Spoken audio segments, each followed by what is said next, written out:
So what I'm going to here talk about, basically, I'm also a member of the bargaining team, the SV bargaining team, which I know there are some members in here that are SVs.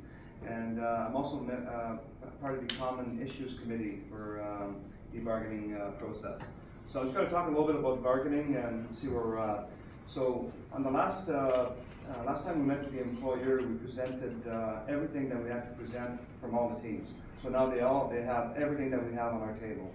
They have our pay proposal. They have anything that we had a hold on that we were waiting for a better time or a better option time to bargain. They now have. So there's nothing to hide, nothing to see. The next time we go to bargaining, which was at the end of November, with the SV team will be November 26th, and all the teams, that last week of November we are meeting, and then the Common Issues Committee meets the week after. So when I leave for Ottawa on the 26th of November, I won't be back home until December 7th. So it's going to be a pretty long bout of negotiations.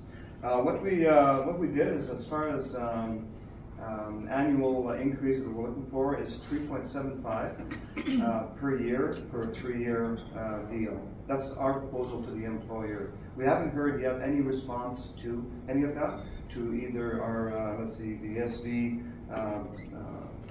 bargaining proposal on pay or any of the other tables. So they haven't responded at all to our pay proposal. What they did when we presented that in October is they had a couple of questions, but they were mainly questions about maybe, let's say, how many members are getting this or that, like very minor questions, not about what we were asking. So we have no idea yet what they're thinking. If you look at the 3.75, it's been almost 3 years that we're suffering because of the Phoenix-based system. So the 375 sort of incorporates what we would like to see from the government as also a, not a response to Phoenix, but a good faith gesture forward to Phoenix. So we're asking a little bit more maybe than what the index would be. I believe the index is between 2 and 2.5. That the inflation is at the moment, and those numbers could be a little off, but so we're asking 3.75 as a start mandate, a start point, and we'll see what happens after. The one thing I can say is that the government's not really engaged in bargaining with us. They haven't really responded to anything that we have. They haven't come to the table with anything that's in response to our demands at all. All they keep saying is that there's no interest at this time, there's no appetite for this, so they're not really engaged, they don't really have a mandate, we believe, to bargain yet. Our timelines on this are, we're following our own timelines. If the government doesn't want to come bargain with us, then at one point we'll get to a point where we can't talk anymore, and that could very well be end of the month to early December. The ball's in their court. They can come to the table and say, okay, you get everything you want. But then somebody will wake me up and say, well, you're dreaming, right? But everything you want, or they can offer us very little, or whatever they do. The only way that we get a deal by the end of this month is to come to the table prepared and with a good counter proposal. And then we can start bargaining properly with them. If they're not interested in bargaining, then we file for a PIC, which is Public Inquiry Commission, and they will give a report, and that report is it's non-binding. Yeah. So you can't really only depend on it for the effect. So if they say that yes, you owe your public servants this much, well, the government should give us this much, right? But it doesn't mean that they will, even with that report. But it's going to help us a lot in bargaining for future. The other thing that happens is once we hit the PIC, we can still bargain. If the government says, okay, come on back to the table, we've got something for you now, we can still go back to Ottawa and bargain again. So it doesn't stop bargaining, it just starts the process to having a third-party review. Okay. If we go a little closer on demands,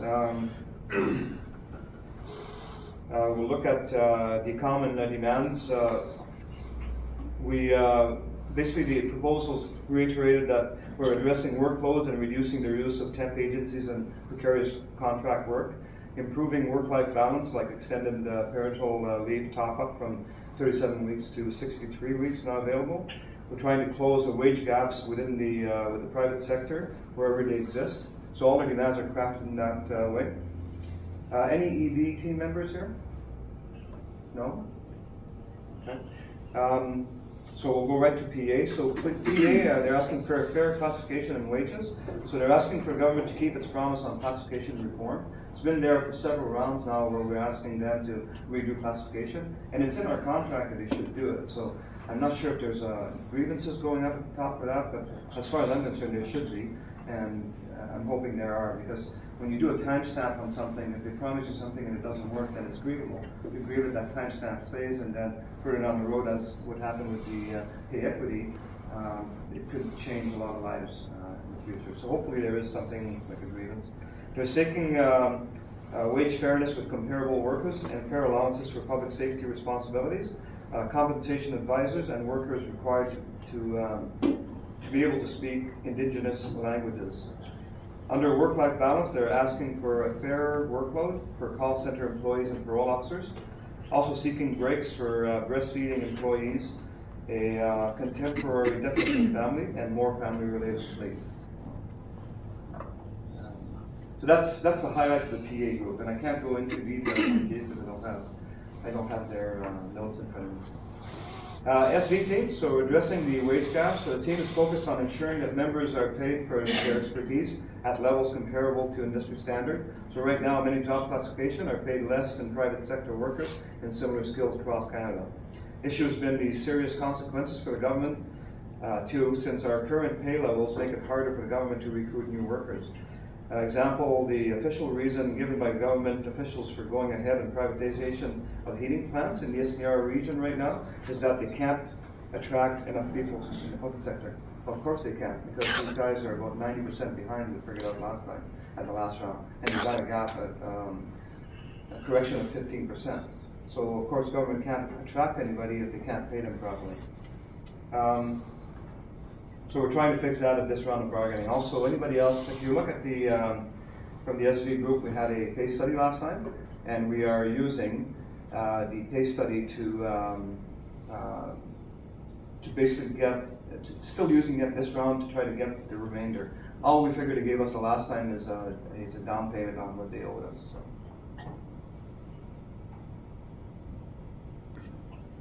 So. Again, better life-work balance for the SV group. We are still on a 40-hour week mostly, like myself on a 42-hour week, but mostly 40-hour week. So we're trying to go to a 37.5 like the rest of other service. Standby pay is also in motion. There's a pay study for the ship's crews that we didn't have the last time. So. Improve leave provision, there's all kinds of things. The most important part is that everything now is on the website. So you go to the website, and wants to give us or take from us, so you can see all on the website. With any questions, you can then call me for sure. TC team, fair market wages. So again, they've been wage frozen on the TC side. They're not comparable to the outside, so again, they're looking for fair market wages. Stable working condition. They're looking for job standard modernization and classification. And then also statement of duties, job description that are current, accurate, and better reflect the work that they do. And reviewed every 4 years. So, that's about my work, I guess. Any questions on bargaining?